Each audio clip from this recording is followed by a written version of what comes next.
Right. Okay, so we'll get started. So welcome to everyone who's able to join us live. Today we have Gil joining us. He is an expert on neuroinclusion. He advises workplace. I'll let him introduce himself as well, but I'll just give him a little introduction. He advises workplaces on creating and delivering practical training on supporting employees who are neurodivergent with a focus on autism. He is an absolute wealth of information. I love talking to Gil. I'm super excited that he's here today. And yeah, really looking forward to the session. So I'll hand it over to you, Gil. Okay. So Wendy, you can click the first one. You're going to see if you click these slides and then my name and stuff is going to be there. Okay. Oh, sorry. Okay. There we go. There you are. Good afternoon, everyone, and welcome to this session. My name is Gil Goncalves. I am passionate about equality, diversity, and inclusion topics.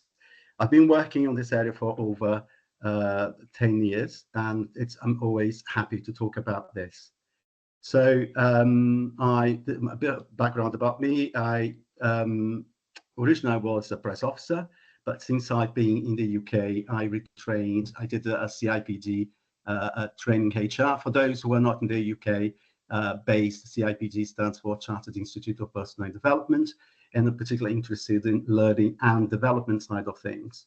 So, and along, I've been involved in quite a few projects regarding EDI, and including supporting neurodivergent and autistic people into finding meaningful and insightful employment. So the next slide, please.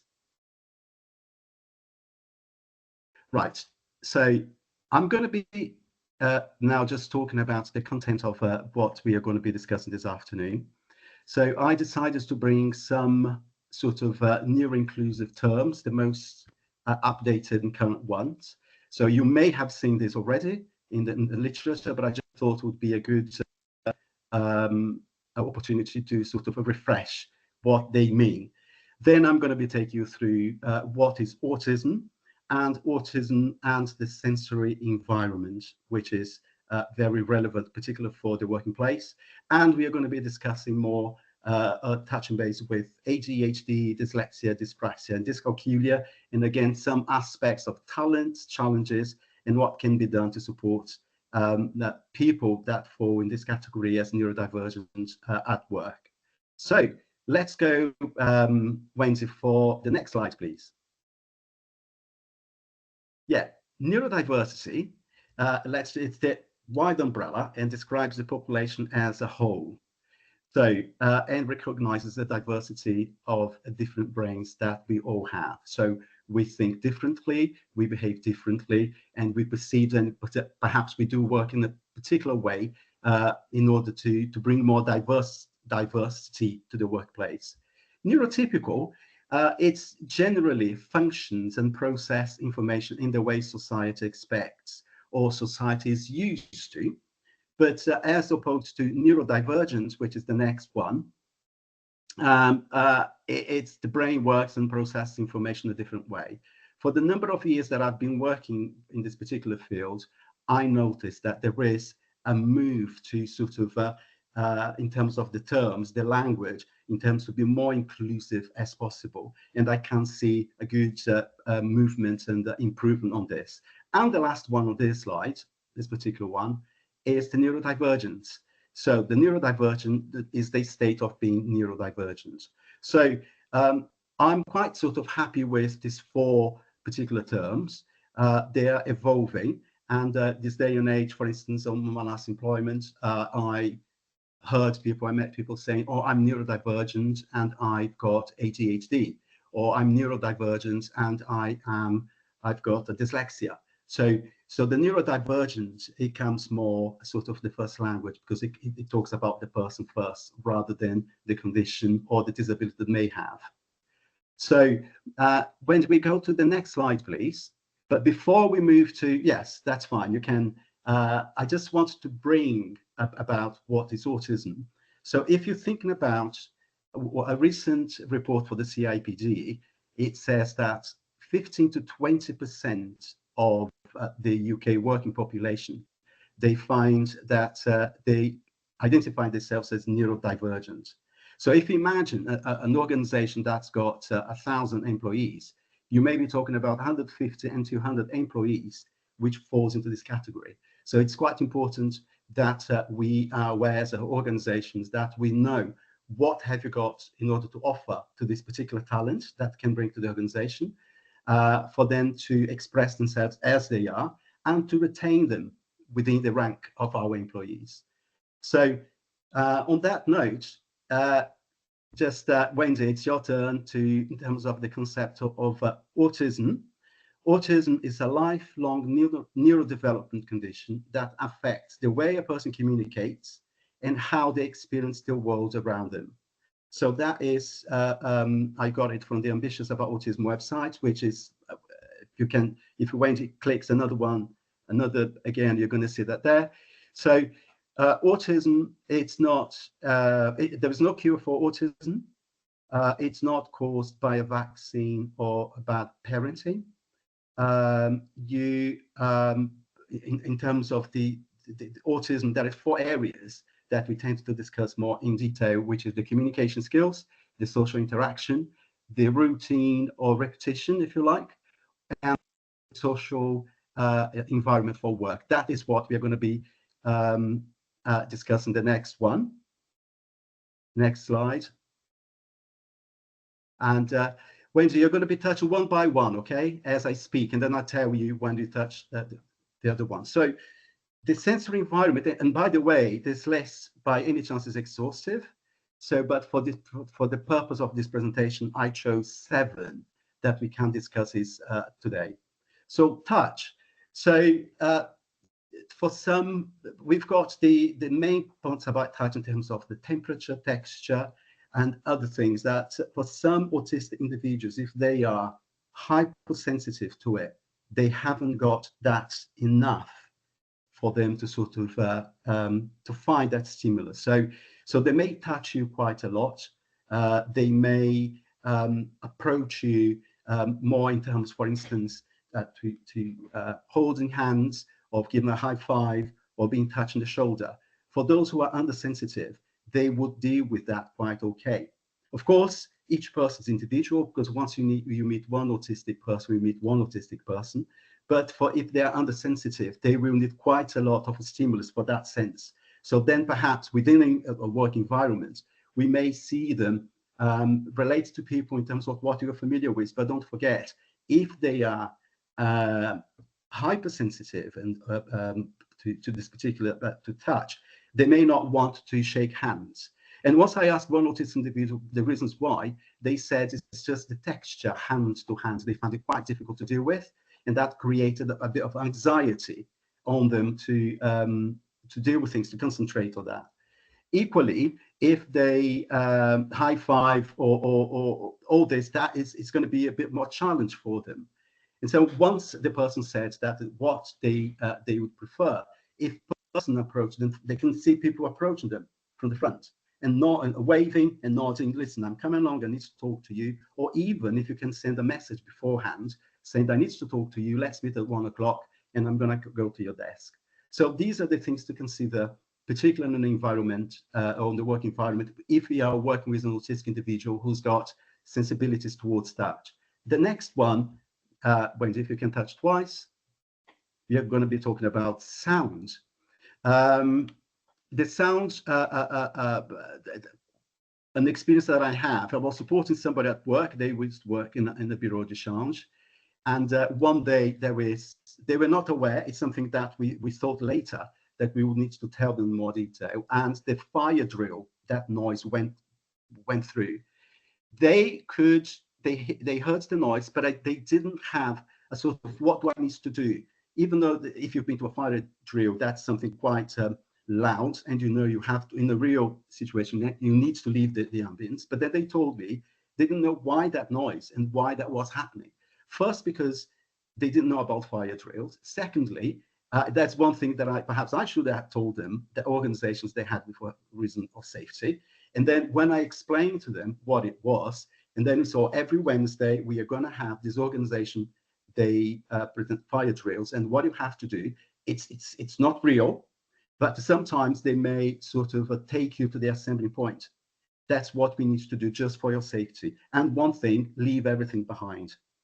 When I asked the manager and I knew when the next fire drill was going to take place, I made sure that I was present there and I supported this person to understand step by step what it meant. And that's one thing that they associate, even though the noise still didn't kind of bother them, but they knew what that noise meant. And then they were just following as the others were doing. If they are oversensitive to it, they can't deal with some noises. They perhaps may choose to wear ear defenders, and then they still can hear you, but it's just sort of the noise is not as impact on them. So, and particularly if that person is working near the window, if outside noise, traffic and everything, it's quite intense depending on the floor where they work. This also will need to be taken consideration. The next one, Wendy, please. That we're talking about visual. That's another sensory environment that we need to take into consideration, and that is a lot to do with lights. For example, when we see an object, for us, if you haven't got that particular, if you are not sensitive, or if you are hypersensitive or not sensitive to visuals. So when we see an object on a table, we all see the shape and the three-dimension aspect of it, the 3D image. So we can work out how far apart they are and how to manage them at once. But for some particularly autistic individuals that they can't see that particular aspect of it, and they may appear to be a bit clumsy on the way they deal with things. So one strategy perhaps to see if you're aware of that particular need, you may want to discuss with the employee what would be the best way to set up the desk before they start working, what they would like to have there. So all this will help the person when they start working on the first day. They know already what is waiting for them and will minimize the anxiety. On the other hand, if they are hypersensitive to it, for instance, you may be thinking about the natural light or the artificial lights flickering. Well, lights flickering, it's not good for anyone. But for an autistic individual, that is exacerbated on that. So you may need to sort it out straight away or move the person from a desk until that is fixed.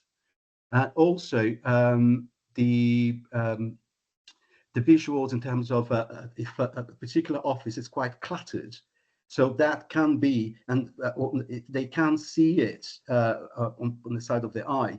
They may find it quite difficult to concentrate until that particular object or that particular box is removed. So these are things as well that we need to be aware. The next one, we are talking about smell. And smell is it's quite interesting, this one, because some people, for example, open desk this day and age for autistic individuals, some neurodivergent people, it's not the best setting for them to work. It's too much going on. So you see people come in and out, you see people talking, you see people sort of laughing, you see people typing. It's quite a lot for an autistic individual to do at once. And they smell, particularly smell of food, the smell of open kitchen. You've got people at lunchtime, they reheat the meal, they maybe bring a curry or chicken or fish. So all this at once, it can be quite overwhelming for this particular person. On my last job, I knew somebody that was working there. They were quite open in terms of they find it quite a challenge. So in the way we did it, they were working there 3 days a week. It was a very easy, reasonable adjustment. A hot desk is first come, first served. But on the days they were working, we blocked that on the computer, and they were sitting a bit far away. And then that minimized his kind of that smell reaching him quite strongly. But it's an important thing. Any adjustment that you do, always let the team know what's going on and the reasons why on that particular day. So then the team itself sort of is a support for the person. So also in terms of the once I was working in supporting somebody in the garden center, I managed to get them a job in the garden center, and I was wearing a particular aftershave, which they were undersensitive to it, and they were getting quite close to me every time to have the sense of that particular aftershave. What I did was, well, okay, let's do just arm's length. Let's agree arm's length for us to talk, because I still need to see you. I need to see your body language, or all these features for me to understand how are you taking the day of work day. And as per my aftershave, I'm going to get what we call the smelling strips, and I brought it to him. So every time he knew I was coming to supervise or a bit of a catch up beforehand, he was smelling it, just having the sense. And when I arrived, I noticed they stood a bit far away from me, because he had already developed that need before I came. And that was one way to deal with it. And again, one thing that goes quite along, Wendy, please, is the taste. Taste comes, some people, some autistic people, they don't eat some foods because of the smell. They may prefer more foods in terms of more smooth texture, as mashed potato or rice pudding or ice cream or fish. But taste can be very much, if they're hyper undersensitive to taste, they can eat a lot, and a lot of mustard, a lot of Tabasco there. So and they just deal with it quite well, and they enjoy it. But if they are hypersensitive to it, they can eat. It doesn't stop them still enjoying taste the curry. But somebody that I was supporting, she said, well, actually, I'm going to have, there's a particular Greek yogurt that they can mix with the food, and they can still taste it quite well. So they still can eat it. They know they need that because they're hypersensitive to strong food, and that's the way they found in order to manage. They were having the food they wanted, but the taste wasn't so kind of strong on them. The next one we are going to talk about, perhaps some of you may or may not have about that. So proprioception. Proprioception is to do with body awareness. If you think, like, for instance, I am sitting in front of my desktop, I know exactly my relation for me to my computer. I can go backwards and forwards. I can turn right and I can turn left, and that doesn't cause me any sort of reaction or anxiety in that sense. So somebody with the body awareness, which is undersensitive, they may show exactly, present exactly the same in terms of the body awareness, in terms of because they are undersensitive, they can do it. But if they are hypersensitive or oversensitive to proprioception, for example, they may bump into someone more often, if you like, because they cannot measure that people coming towards them, and they are going, and they find it quite a challenge, and they ended up. We all have bumped into someone in a shopping center. If you go to a football match or something, we have. But for an autistic individual, they would find it quite a challenge to do it, and that may be quite sort of they may feel quite sort of not upset, but they may find that's a challenge that they think about how I'm going to be dealing with it. For example, on an office environment, if they get used to go to the desk, and for some reason there is a box there and that wasn't there before, or somebody moved the shredding machine without telling anyone, they may find it a bit of a challenge going around circle to get to the desk. So if for anything that you're going to be changing and in the office environment, so it's quite important to let people know in advance, as for everybody, particularly for an autistic individual. And what is going to happen to help more this person is given the floor map for the new design, and so your desk is going to be here, and to get there, that is going to be the route that you're going to have to take now. Let's do it, try together, and they get used to it. So, and the last, I'm going to talk about vestibular. So vestibular, it's balance and movement. I met some autistic individuals and some other neurodivergent individuals as well. When they are undersensitive to vestibular, they dance a lot, they jump a lot, they do all sorts of things in order to sort of stimulate them in what they're doing. they go up and down the stairs because they can deal with that quite sort of without feeling anxious.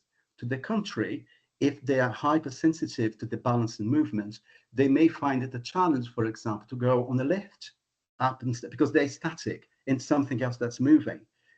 Fanfares may not be an option for them, not all the rides, because particularly those ones that you move and they're static.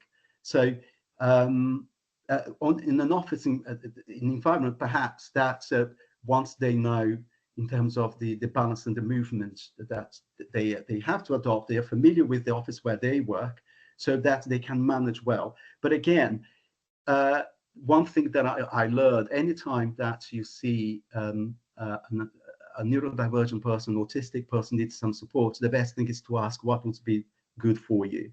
And when they say what it is, if you can do the first perhaps with them and showing them, and that's going to give more a sense of security that it's all dealt with.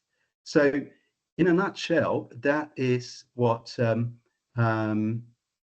sort of the sensory environment. As I said, it's not an exhaustive list. There are some more, but I think just for the environment aspect of it, that's perhaps the ones I would like to talk to you this afternoon. There is one thing before I move to the next slide, because you may be thinking, well, when is the right time to start conversations with the organization? Conversations with what we need to do in order to adjust, in order to do reasonable adjustments or flexible working, for example. We have the Equality Act 2010, that's all within that particular act, that things that we can consider for the organization. And I thinking in past experience that sometimes we think what we are going to do, the innovation that we're going to bring, but we may forget to educate our internal workforce first, or to bring them to awareness, the things that we're going to do. I believe this is a transformational process rather than a transactional. It needs to happen in all departments rather than one department that is more proactive and the other department, it doesn't take, they can't perhaps see a meaning for that. And instead of gelling, departments will clash and the organization will not get the point that they want to do.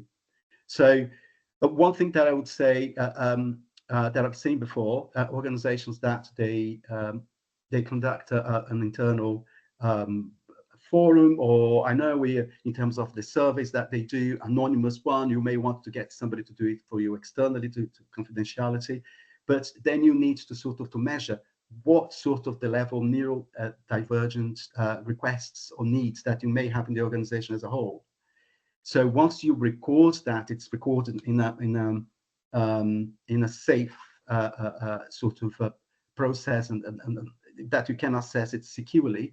And then also the top-down level of management needs to liaise with the bottom-up. It needs to circulate completely, so to have momentum.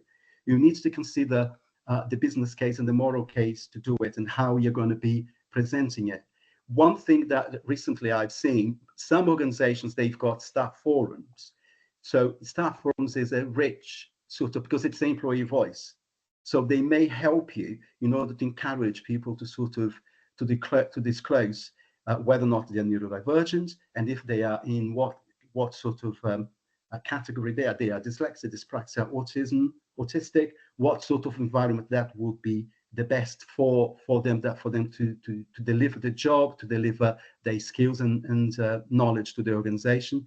So it's a lengthy process, but once you are aware how it's the organization, how can I say, stands, it's easier. It will be much easier to start with your external recruitment. For example, you know what to say on a recruitment advert in order to attract neurodivergent people. You're going to be saying that we are operating neurodiverse or neurodivergent adjustments in the organization as we speak. So you would find support, you would find a way to demonstrate and to come to us or to apply for a job knowing that we are going to be prepared to support you or the needs that needs be. So that's how I think in terms of how to start a conversation. It has to be collective, it has to be organizational wide. departments, they need to understand why they are doing it, and understand also the diversity of talents that you can bring to become a more neurodiverse organization.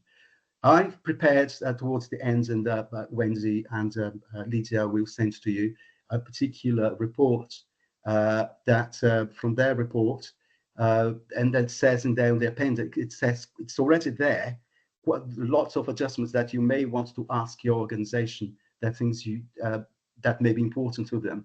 It's just for you to adjust to your culture, to your style, and that's one way you can start it. So Wendy, now if you click twice, we go to the next slide. Yeah. So what for the next slides that we have, we're going to be talking about some other neurodivergent conditions. And the first one is the ADHD, attention deficit hyperactive disorder, which is a condition that affects people's behavior. They may seem restless, find it a challenge concentrating for long periods of time, and may act on impulse. Right. On my last job, I was working with a person who was who had ADHD, and the talents for this particular person, they were great to work with, no hidden agenda, and loyal and expect loyalty. But again, it's not all of them. That it's perhaps the main characters, because we are dealing with a person. So once you meet one autistic person, you meet one autistic person. Once you meet any other neurodivergent, it's because they are people at the end of the day. So, but particularly when I say no hidden agenda, because he did say what he thought.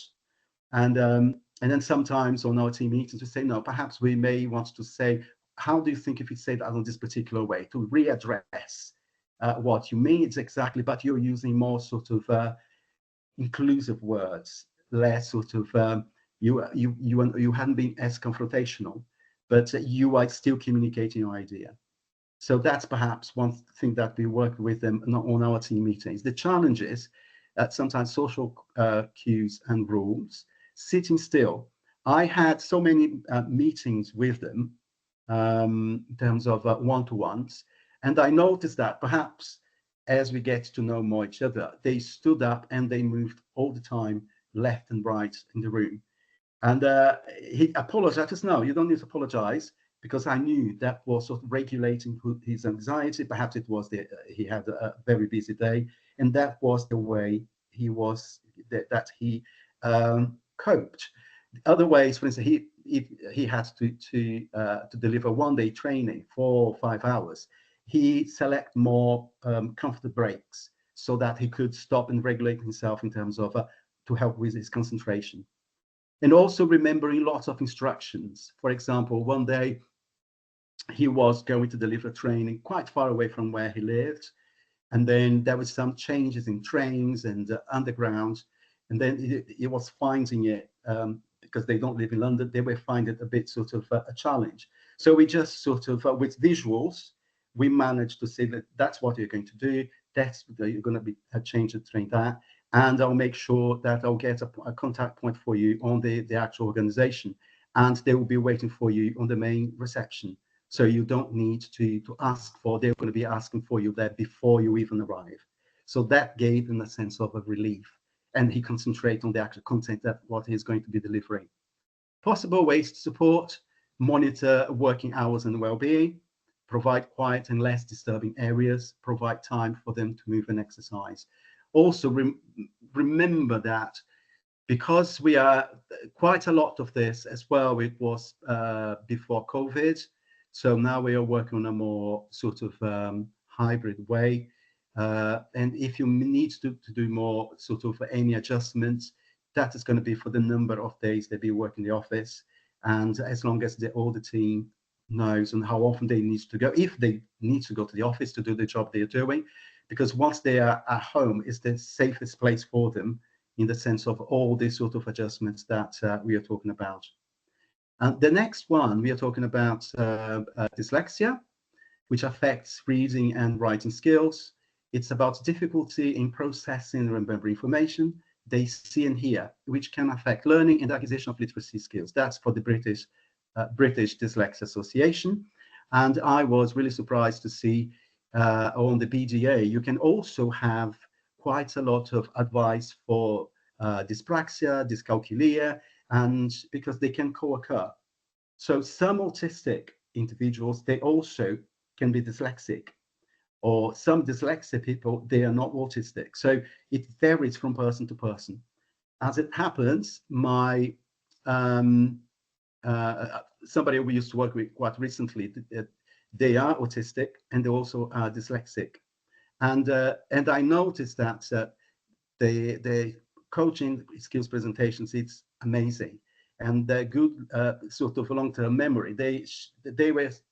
She was able to go back and remember in terms of a particular cohort they had a year ago, and remember the names of people and what was covered and any situation sort of that happened that she had to deal with.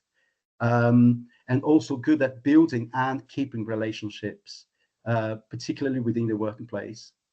The challenges, as we know, is the writing and spelling, but we had regular team meetings, and if there is something like, because we had restructured a course content, and then we all go, if there is a particular issue in terms of the spelling, even though there's a spell check, but she still asked us how to do it.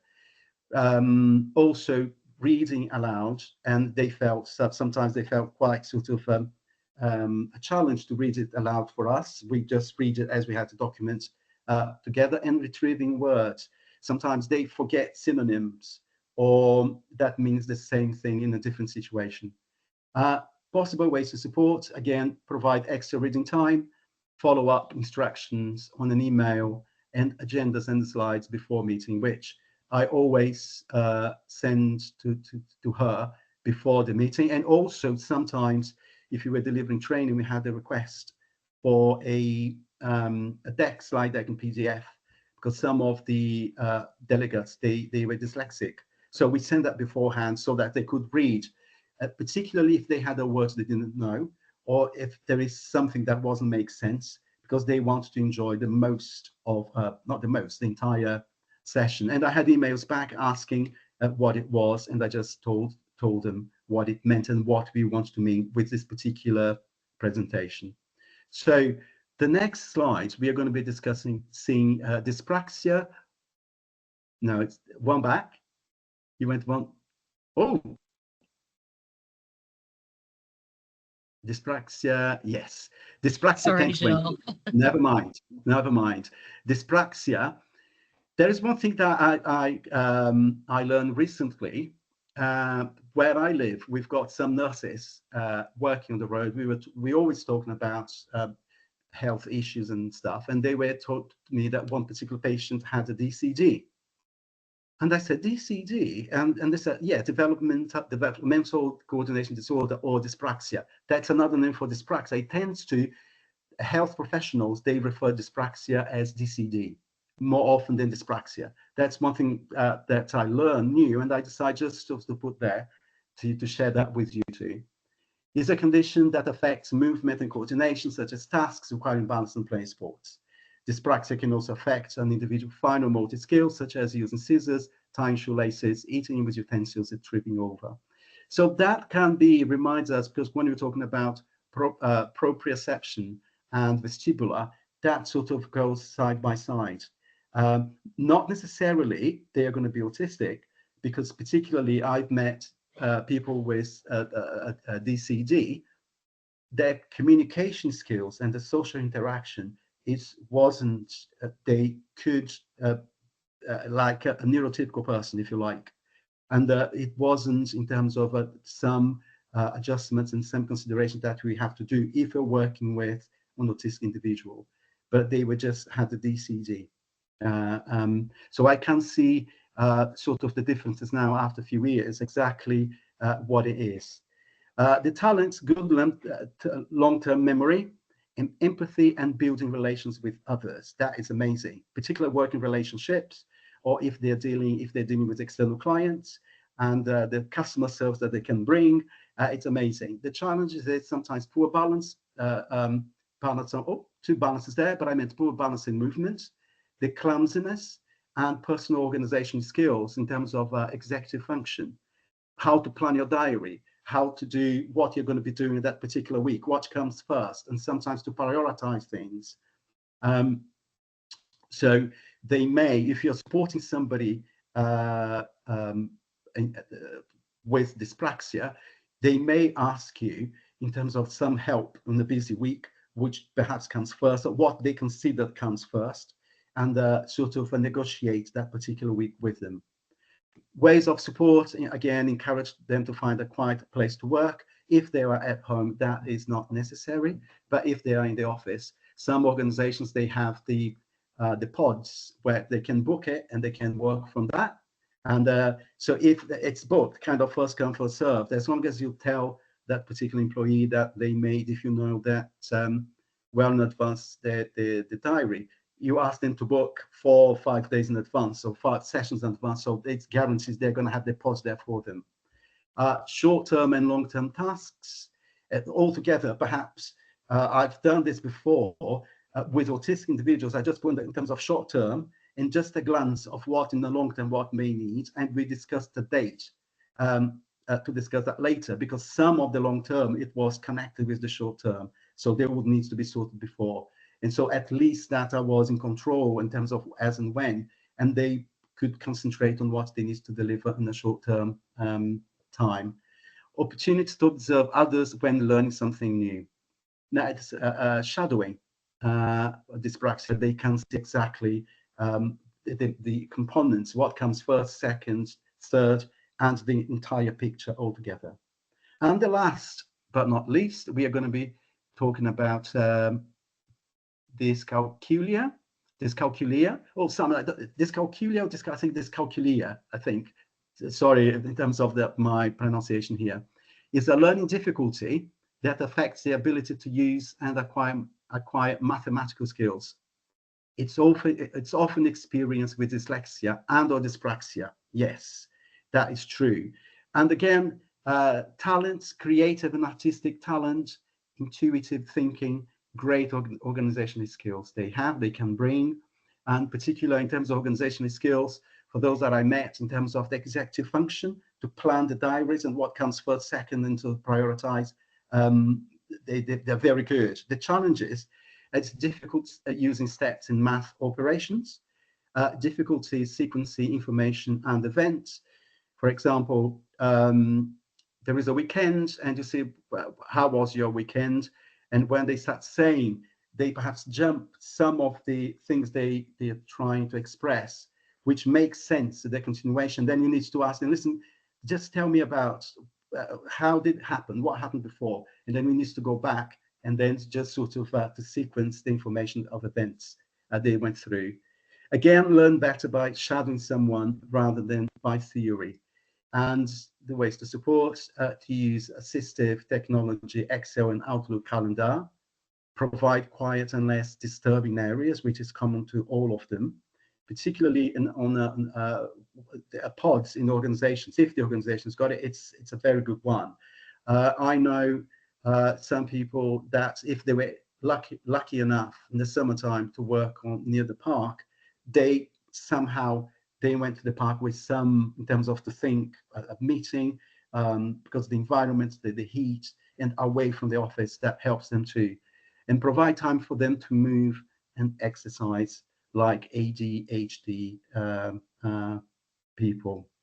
So in a nutshell, that's sort of what I had to bring to you in terms of making, how can I say, an inclusive workplace, and particularly in terms of how to start the conversations with senior management. It has to come from top down.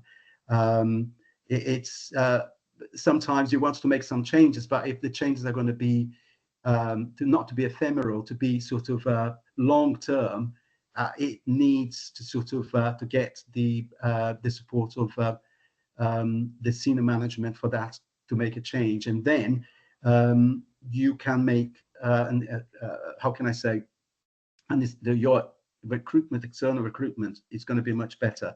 There's once I was working, it's not the example I'm going to say, I was working in a previous company, it was a fire service for a county council authority, and I was working there as what we call today DEI.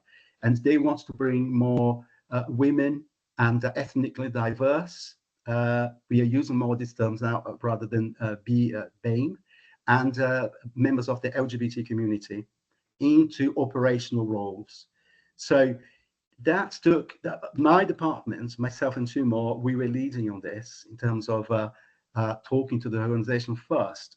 So I visited all the whole time and retained fire stations, talking to the fire managers about that. So we let them know what we intend to do and the reasons why we're doing it, and that was something like come from top down. We managed to get other fire services that were ahead of us on that project to come and talk to us and show the developments, or we were invited to see some of the operations to see what they had in place that worked. So from the concept, from the time that we had our first sort of campaign, it was a good 12, 13 months. But that is for those coming into the organization, they found that common language already.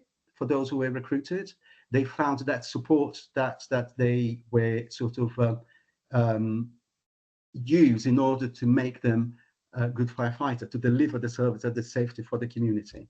So, but it takes it's from the start, it takes some time. So I'm open for any questions or any comments or observation that you may have. I can see.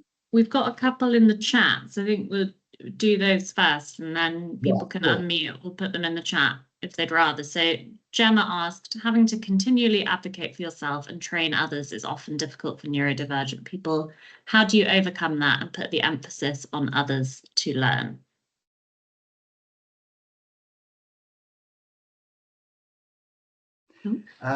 Yes, Gemma, have to continue to advocate for yourself and train others in often difficult for. How do you overcome that and put the emphasis on others to learn? Well, things that I had before.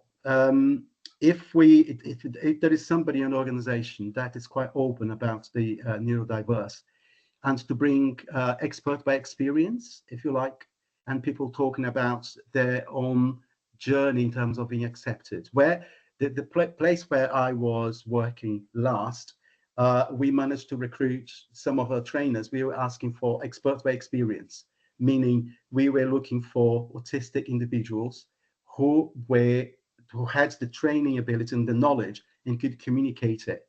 So then that was a clear and live example of what neurodivergent people can do if we can have in terms of how can I say, living experience. The other things that we do, particularly, for instance, there's a neurodiversity week coming up. I think from the 24th to the 10th of September. So we always had some elements, if we knew that was how to overcome and put the emphasis on others to learn, to organize some live experience for some people to talk, some neurodivergent people to come and to talk to us about that.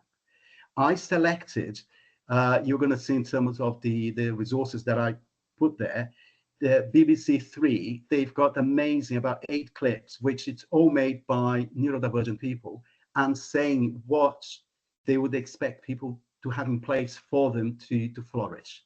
So do watch, there are 8 of them there, just so I can tell, there is some of them that are quite sort of a strong language, but mind you, BBC Three, the kind of age group they cater for, they're in a complete different generation altogether.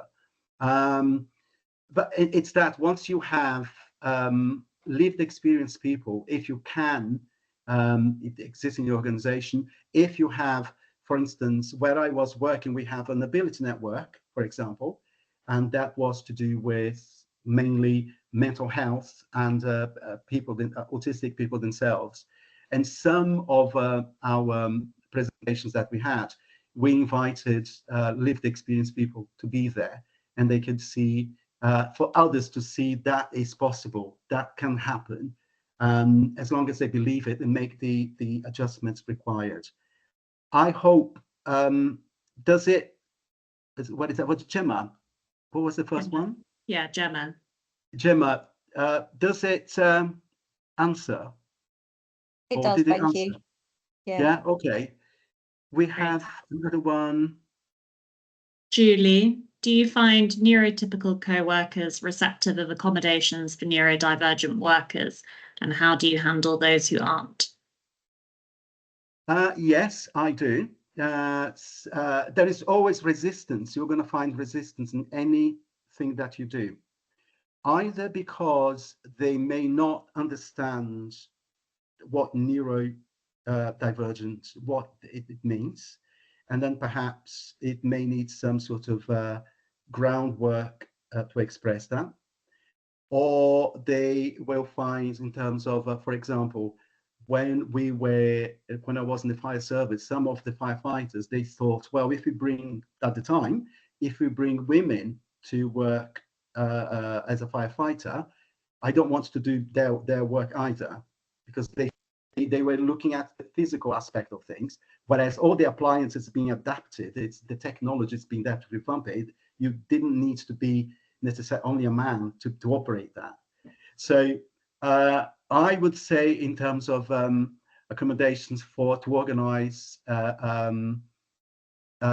again, using experts by experience to talk by themselves, if the organization if you've got a staff network, and to come along and having a discussion with these people to say what is the issues they find. Is that the way they communicate, or because you don't know how to handle it? Is it something more personal to you, or an experience that you have you don't know how to handle?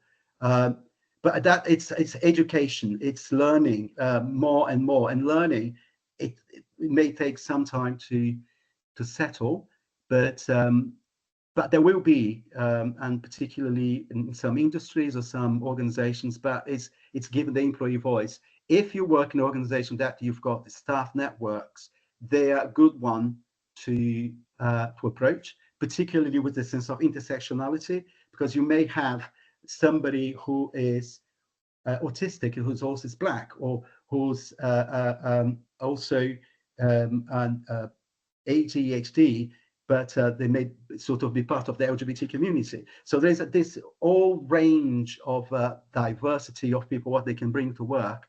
But that's to handle, is to educate more, and it's not sort of to let it go, and also to organize more events where people can actually express it with lived experience people, if you can. Great. That's everything in the chat. So if anybody has a question, Wendy, you got a question? Oh, you're on mute. Gosh, my technical skills are just stellar today. Apologies publicly to Gil for my terrible job at advancing slides. Right, so a quick question around getting feedback and listening to neurodivergent colleagues.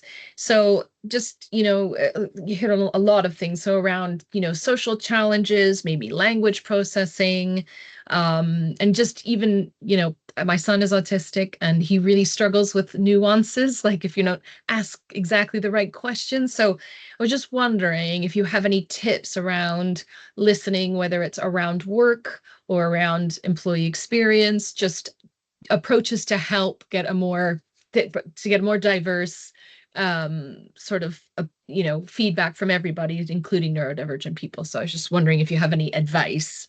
It's a very good question. I was working with one of my colleagues. They were autistic themselves, and I use just out of the blue. I was talking that there's a particular training that we were about to deliver, and I think, listen, I need to see you. I need to talk to you because I want to make sure that we are singing from the same hymn sheet. So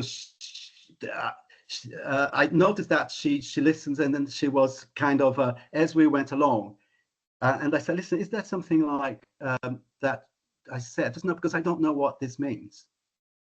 She didn't know that it means we need to be coordinated what we have to do. We need to be speaking from the same, so that we are gelling. So the first thing that I do when, for instance, I'm talking with autistic individuals, and when I'm delivering, say, listen, if there is something that I say, if there is something that you, that's why I always send the it's like that before. Just, it's a particular word they don't know, it's just to send it. But if on the moment you just say that, because sometimes it's quite difficult for you to judge what they may or may not understand. Of course, you're going to avoid some words. You're not going to, for instance, use rude words on that. But sometimes you use some words that they may not know. And people say, what do you mean by that? Please feel free to ask. And for others, there is always some, it may be that question may help others as well. So somebody else on this group may not understand, and that's the way to say it's just be open about it. Or beforehand, you can put a disclaimer, which I've done. We take in consideration in terms the vocabulary that we use, but if there is something that you find that it's not relevant or it does not apply for that particular audience, let us know, that we are going to, we are quite happy to chat. We are going to adjust it accordingly. We want people to understand without to feel anxious what it means. Sometimes we can, there is once I was providing some feedback and people send feedback in writing, which I could sort of like have everything that they send in terms of the language, the posture, or the knowledge, or the concept that's being talked about. Or some of them also, if you can offer feedback. I had this chap, they wanted to provide feedback online, but they didn't want the camera to be on, if that would be possible. There's no problem at all. We can also use the chat if there's something. So technology helps. It just explore with them what will work for them. So obviously, as I said, once you meet one autistic individual, it's one autistic individual, but the more you work with neurodivergent people, somehow you tend to be aware of some other resources or strategies that may work, and you try. If it doesn't work, as well, can you help me here? Because I run out of ideas here. What would you say would work for you? They are very sort of, they're very receptive to that sort of approach. They wouldn't consider that you don't know. They would consider that you are asking them because you need their help. Does it answer your question, or does it give us some light? Yeah, thank you. That's brilliant. I think Ashley is typing something. Oh, Emily has Emily's raised a hand. Yeah, hi, thanks for the presentation. So I'm a speech language pathologist, and I work with a lot of neurodivergent clients. And what I find is some of my clients, they come back to me and they say, well, this company, this organization says that it's neurodivergent, and they like accept neurodiversity. I applied there. I'm kind of shy of naming or mentioning that I'm neurodivergent, but then the company advocate that they say that they are. So, and I guess they feel there's not psychological safety in that workplace. So how do you create a really neurodivergent like workplace for people like that they don't maybe have the means to advocate for themselves, or maybe they don't feel that they can really mention their difficulties because they're afraid of being seen differently? Right, yes, it's a very good question. So there's, in terms of, for the Equality Act 2010, what it says, if when you apply for a job in the organization, you don't need to disclose that you are neurodiverse. That shouldn't, they should take you on board, and if you have the right skills and they give you an offer for the job, so as you go along, for real neurodiverse companies, they will make the adjustments that needs be. Now, organizations, that's what we're talking to when we are talking about when we start the conversations. For organizations that can, for example, if you go to their website and if they say they're neurodivergent, or if they employ, or if they've got people, you would be able to see on their websites some neurodivergent people making testimonials about people can check. So that will encourage others to apply for the organization, because they are very open about it. So it's also, if they feel that they couldn't disclose their condition because of fear that they wouldn't be taken, so then I would question if the organization it is what they are, because they should be on their literature, on the examples, or their access to external people to see what they've done, and in order to attract a more diverse workforce. That it should be straightforward, and that would be the benefit for them for that. So it's just in terms of how genuine they are, or if they are just sort of ticking the box, or if they're just sort of trying to sort of, because it's a trend that everybody seems like it's quite in demand at the moment. I'm reading a book which is bias, which I'm going to send to you, Wendy, and Lydia. And sorry, what was your name again? Amelia. Amelia, it's a fantastic book, and it says exactly, it answers your question on a more detailed way. I'm reading it and I'm finding it, particularly for EDI practitioners and for those promoting the diversity agenda with the organization. And it says a lot there, which I think you're going to find it quite useful. And some of the things I've been saying, it's because I think the author, which I've been following them in LinkedIn, and then I'm finding that quite, so there is some, how can I say, coherence on what they say. And also the book, it's very useful for this particular question. But that it can, if somebody goes to organization, they see the literature and they still feel like some sort of, there is something that it's not quite right, I would say. What's the name of the book, Gil? Let me just get. Oh, okay. So, oh, okay. So I was just going to put it in the chat, but. Right, let's put that. Oh, Bob. Okay, is that no? You can't see, can you? That's the, that's okay. I will add it in. I just thought I would ask. I would put it in the chat now, but it's okay. I'm aware that we're almost out of time, Gil, but we've got one more question if you're happy to answer from Gemma in the chat. Yes. So how do you explain neurodivergent traits to people who have very different experiences? E.g., and I might butcher this, alexithymia can be very difficult to explain to neurotypical people. So how do you open their mind to vastly different experiences? Yes, yes, that is one. Alexithymia, it's you're going to be having it, you are feeling something, but you don't know how to express what you're feeling. That's what alexithymia is. And for instance, if they're feeling sad, or if they're feeling happy, perhaps physically they don't know how to express that particular feeling. So I met somebody, there is also some people say that autistic individuals, they don't have empathy. It's not that they don't have empathy, it's because sometimes some of them don't know how to express that physically, that they're empathetic for what you're going through.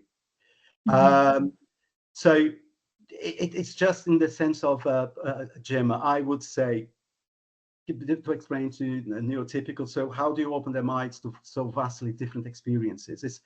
It's for them to not to judge if that person is not showing empathy, or it's not showing there is an amazing sort of somebody's birthday, and they are the way they show that they're not participating. It's not because they are not interested, it's because they don't know how to express that, or they don't know how to show that physically. Because I asked some people, they said, I just say I'm happy, but I don't know how to explain what I'm feeling. It is one of these quite complex to explain, but it does exist.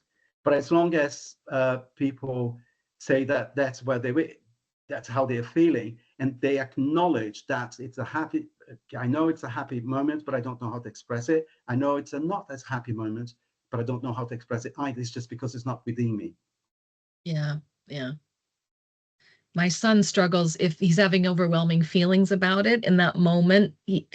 It's difficult for him to relate to someone else's difficult feelings as well at the same time. So, anyway.